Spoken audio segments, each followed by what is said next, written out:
Yeah. Comparison is not the thief of joy. I remember the first time I heard that comparison was the thief of joy, and I was like, I'm not going to compare to anyone about anything, and I'm just going to live a very content life now. But to be honest, it didn't feel that simple, because my mind and people's minds naturally compare, and we're constantly comparing, and comparing is a really useful tool.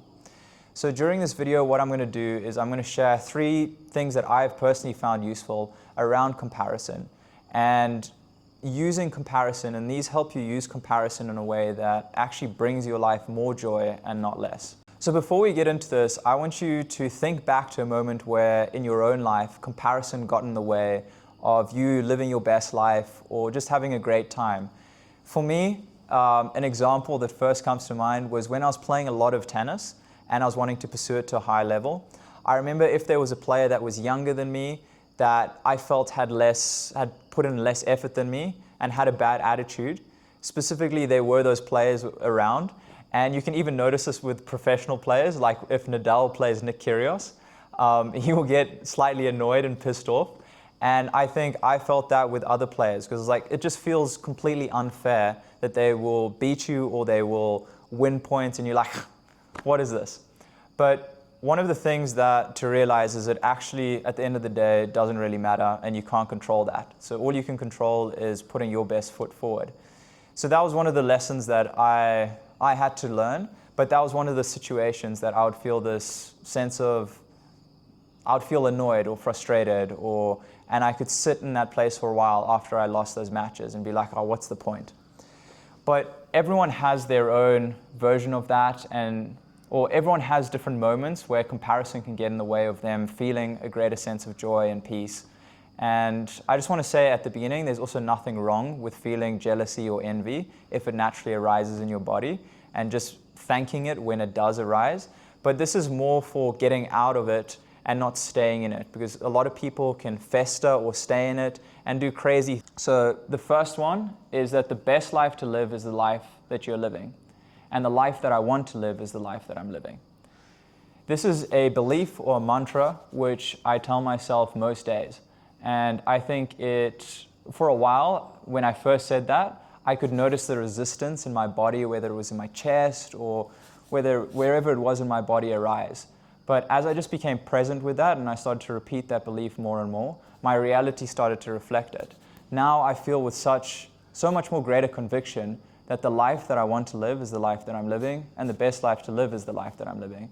Now you might be thinking, Liam, well, you're very lucky you weren't homeless on the side of the street, you haven't lost 2 legs, you haven't done all of these, you haven't had like extreme cancer or very huge tragedy, and there's someone who's really wealthy, really good looking, they're very talented, super skilled, they're famous, they've got an abundance of everything in their life. How can you say that, how can the homeless person on the side of the street repeat to themselves, the best life to live is the life that I'm living, compared to the other person? And I think that's a fair argument and that's a fair statement. But it's just like, at the end of the day, it's his choice. And it's what choice do you want to make? And one choice feels better than the other. So you might as well just take the choice that feels better and helps you live that life. And because the homeless person in that moment can decide that the best life to live is the life that I'm living, and they can still change, they can still improve. And the other person can compare themselves to someone else who is actually slightly more successful, slightly better looking than them, whatever area they're comparing themselves to, and they can actually feel worse about their situation than the homeless person. So yeah, I think it's everyone is given a unique journey, and the homeless person can decide in that moment if they are going through things. And I'm not saying it's easy, but I just think it's a worthwhile belief to have.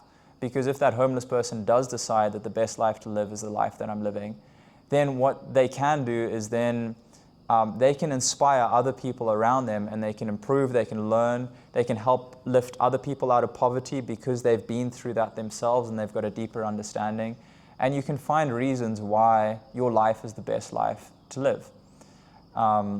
So now the second point that I would like to make is compare to celebrate and learn. What do I mean by this? Let's dive into celebrate first. when someone succeeds, if you can in that moment, I like thinking about celebration almost in three different areas. The first one is just to give them a genuine compliment.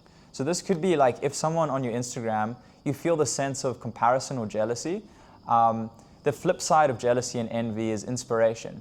So you could share how you find it inspiring with what they're doing. You could give them a compliment on the very thing that you feel envious or jealous about.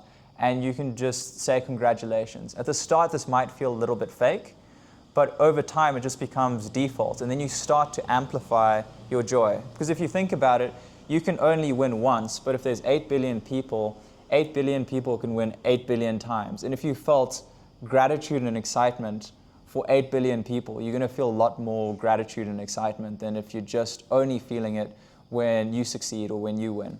The second thing in terms of celebration is to actually do something that might be useful for this person. So this is taking it to another level, and you don't have to do this with everyone all the time. But say, for example,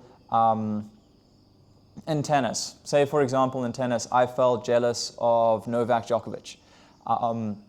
I could reach out to him, and I know he loves mindfulness, and he loves, I know he loves yoga.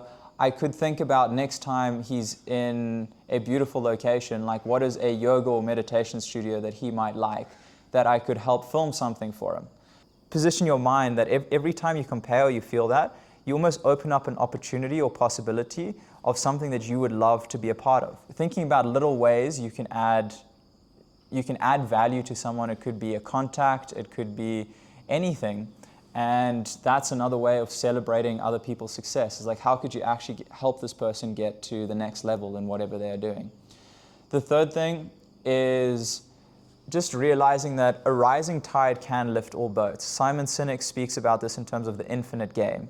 And we can play all these games when we win or we lose. And say if I'm playing a lot of Monopoly, I can win the game of Monopoly. But ultimately, if I'm playing with friends and we're playing Monopoly and I'm having an incredible time each time I play, even though I'm losing, like, am I actually losing? I'm not actually losing because I'm having an incredible time with my friends. So it depends on like what game you're playing, and thinking about like a rising tide lifts all boats. How does this person getting what they really want ultimately help me get what I really want as well? Now, the third thing that I've found really useful with this is thinking about micro gratitude or atomic gratitude. There is a lot of talk around gratitude and the power of gratitude, and there's lots of different methods to feel grateful. One of the things that I've been training my mind to do most days, and I do this in my journal in the morning, is to think of something incredibly small that most people take for granted and then become grateful for it and appreciate it. So what that could be, like this morning, like I could just be grateful that I can breathe and that I don't have a blocked nose and I can breathe. And so many people in the world like struggle with breathing issues. They wish that they could breathe with greater sense of ease, and that, like, I'm lucky that I have that right now, and I'm very fortunate. And it could be food, water, shelter. And at the start, it can be like, how can I feel grateful for those things? And it can feel a bit fake at the start. But over time, if you do that every day, like putting in reps at the gym with a bench press or leg press or whatever you do, you start to get a bit stronger and it starts to become a bit easier. And I think having that as your baseline, because if you're grateful for the tiniest things, like the amount of happiness that you can experience, the amount of more happiness that you can experience is incredible. And there are people in the world who are incredibly grateful for the tiniest things. And it's often just a training of your mind every day, because it's not easy. Like, it's not, especially if you're living in a first world where you're living a privileged life and you can compare yourself to people who've got $10 million instead of guys in mud huts who've got $5 a day, you know, and you often don't think of the people with $5 a day. And it's why it's cliche, but it's true. Like, all these different Americans can come to Africa, where I am right now in Zimbabwe, and they'll go to these orphanages and they'll feel this intense gratitude. And it's because in that moment they have the atomic appreciation or gratitude. They realize how fortunate they really are.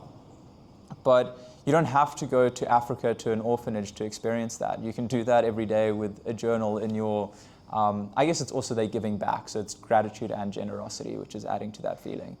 But you know what I mean in terms of micro gratitude or atomic appreciation, whatever you want to call it.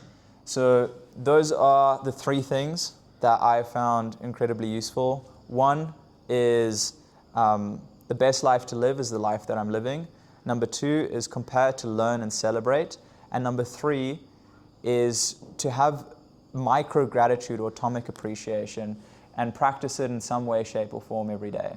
This doesn't mean that you invalidate your feelings. This doesn't mean that if you do feel down, you expect yourself to feel better or to feel happy. It just means that you take moments throughout the day to appreciate the small things in your life and to be grateful for it, and to even be grateful for the challenges that may arise in your life. So yeah, that's my thoughts on comparison. And what I did is I decided, because I absolutely love music and I've been playing around with different tech tools, is I decided to create a song called The Best Life to Live is the Life That I'm Living. My cousin's daughter, Gigi, so shout out to Gigi. She loves the song Best Life to Live. And I've had a few other comments from my mom's friends. No, I'm joking.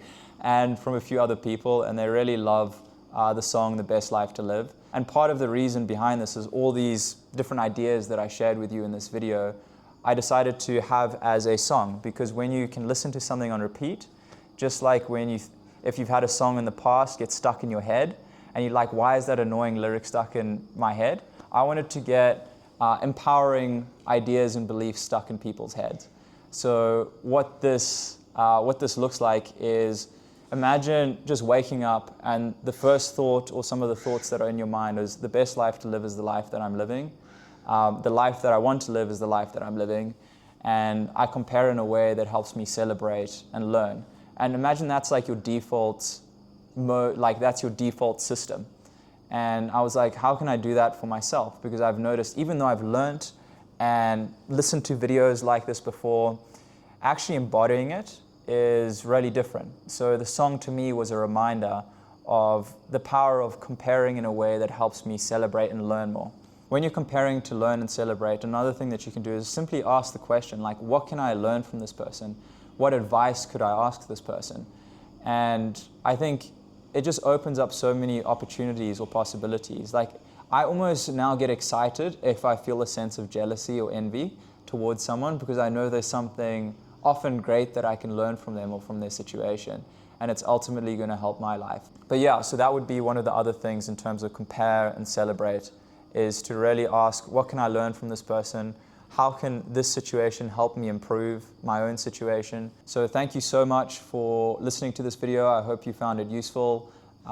Please leave any comments down below around things that have helped you with comparison in your own life. And I hope you have an incredible day. And remember, the best life to live is the life that you are living.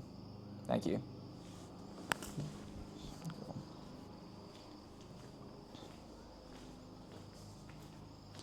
Derek. Crazy. I've got my call now. What time is the it? architect, and my mom's now saying it was at 6. What's the time? 5:58. Okay. I'll sort out everything. Thanks, Luke.